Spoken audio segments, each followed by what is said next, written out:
COVID cases have mostly leveled off, but prisons are seeing an alarming spike. Data collected by the New York Times shows the number of inmates infected is above 68,000. That's doubled over the last month. Prison deaths tied to the virus have risen by 73% since mid-May.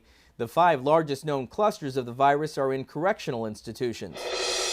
Meanwhile, congressional Democrats have raised concerns over correctional officers responding to protests and potentially increasing the spread.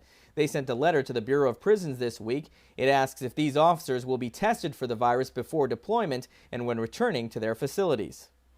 I think it's become clear over the past 3 months of the pandemic that all of our health is connected.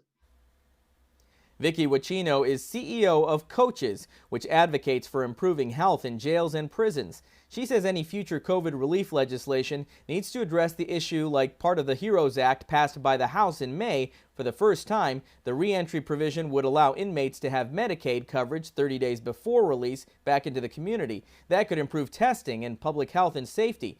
Coaches also suggest establishing correctional health coordinators who are directly responsible for incarcerated people. It could help smooth the reentry process. It could help connect people to testing. It could better monitor data so that we know where the sources of transmission are. While Congress works on more response legislation, Wacchino says reducing populations in jails and prisons, when appropriate, would help.